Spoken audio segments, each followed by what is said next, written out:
જો સ્થિતિ હોય એવી, ભગવાનની દયા હોય એટલી તો દાન પુણ્ય કરવું, નહીતર કોઈ એવું બંધન નથી કે દાન પુણ્ય ફરજિયાત કરો. બસ સત્કર્મ કરો ને વૃત્તિ સારી રાખો પૂરતું છે. પણ હાઈ હીલ્સના સેન્ડલ પહેરવા છે, એન્ડ્રોઈડ ફોન રાખવા છે, કપડાનું કોઈ માપ નથી એ પ્રકારના પહેરવા છે, અને ફોનમાં જે તે રીલ્સ જોવી છે, ને પછી પાછા રામ જેવા દીકરા જોતા છે. રામાયણની અંદર જુઓ તમે કૌશલ્યા માતાના ચરિત્રને, એને સીતા માતાને દીવો સળગાવો, પ્રગટાવો એમ નથી કીધું, એક કામ નથી ચીંધ્યું. પોતે નિત્ય યજ્ઞ કરે છે. એ સમયમાં યજ્ઞનો મહિમા હતો.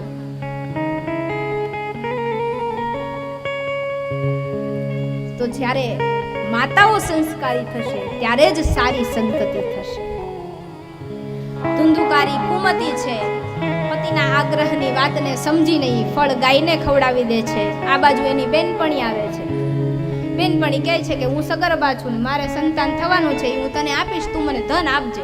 ધનના લોભમાં આવો કરાર થાય છે. સમય જાય છે, સંતાનની પ્રાપ્તિ થાય છે. રાત્રિમાં કોઈને ખબર ન પડે એમ ધુંધુકારી જે દીકરો છે એને અહીંયા પહોંચાડવામાં આવે છે, આ ધન આપે છે. એમ કરીને ધુંધુલી કહે છે કે મેં પુત્રને જન્મ આપ્યો છે. આત્મદેવ ભોળો કઈ જાણતો નથી. આત્મા હંમેશા કુબુદ્ધિ દ્વારા ભોળવાય છે અને કુકર્મ તરફ વળે છે.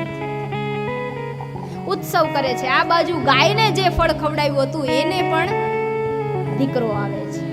ગામમાં સમાચાર ફેલાય છે કે જે ઘરે આજ સુધી સંતાન નહોતું એ ઘરે એક સાથે બે દીકરાઓ આવ્યા છે. માણસના ઘરે માણસનો દીકરો આવે એ તો સમજ્યા, પણ ગાયને પણ મનુષ્ય જેવો દીકરો આવ્યો છે. આથી સમાચાર વાયુ વેગે ગામમાં ફેલાઈ ગયા છે. ગોકર્ણ મોટો થતા સાત્વિક, પંડિત, જ્ઞાની અને વિદ્વાન થાય છે, જ્યારે ધુંધુકારી પાપી અને કુસંગી થાય છે.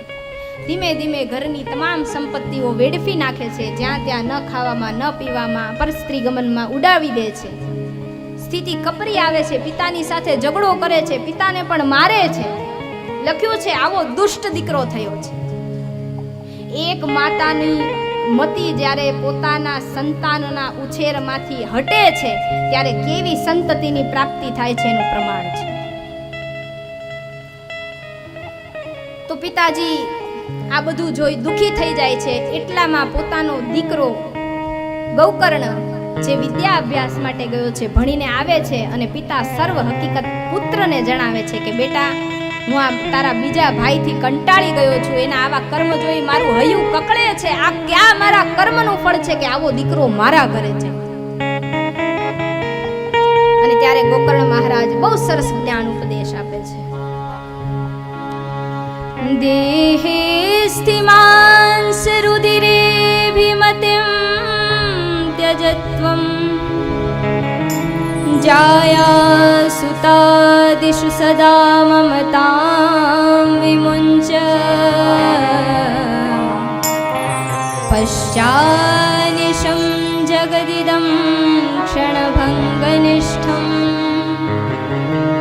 વૈરાગરસિકો ભવભક્તિનિષ્ઠઃ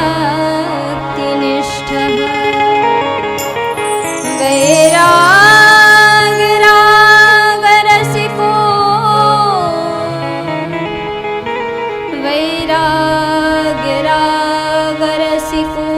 ભવભક્તિનિષ્ઠઃ.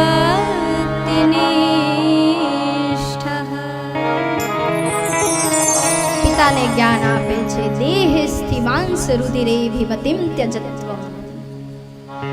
આ મનુષ્યને મોહમાંથી બહાર કાઢવા માટે આને ગોકર્ણ ગીતા કહે છે. આ શ્લોકને ભાગવતની અંદર બધા જ મોહથી જીવ બહાર આવી જાય કે હે પિતા, દેહેસ્તિ માંસ રુધિરે વિમતિમ ત્યજત્વમ.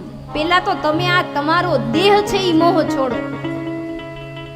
આ મારું શરીર છે ને એને આપણે નવડાવીએ ને એને જમાડીએ ને એને સારા વસ્ત્ર પહેરાવીએ ને વાળ ધોળા થાય ને તો એને કલર કરીને અપ ટુ ડેટ રાખીએ. એટલે આ મારો દેહ છે એ મોહને પેલા તો છોડો. જાયા સુતાદિષુ સદા મમતાં વિમુંચ. આ મારો પત્ની, આ મારો પરિવાર, આ મારો પુત્ર, આ મોહને પણ છોડો. પશ્યાનિશમ જગદિદમ ક્ષણભંગનિષ્ઠમ. આ દેહને ક્ષણભંગુર જુઓ. કારણ કે આપણે એમ કહીએ છીએ કે અમે 20 ના થયા, 25 ના થયા ને હવે 75 ના રહ્યા. કાળ ઊંધી ગણતરી કરે છે કે તમારા 25 ગયા, હવે 75 મૂળ બાકી રહ્યા, ભજવું હોય તો ભજી લો. એટલે તમે આ મારો દેહ, આ મારો પરિવાર એ છોડો અને આ દેહને ક્ષણભંગુર, જે ક્ષણે ક્ષણે ઘટતો જાય છે, જેનો નાશ થઈ રહ્યો છે, એ જુઓ. અને અંતે વૈરાગ્ય રાગ રસિકો ભવ ભક્તિ નિષ્ઠ.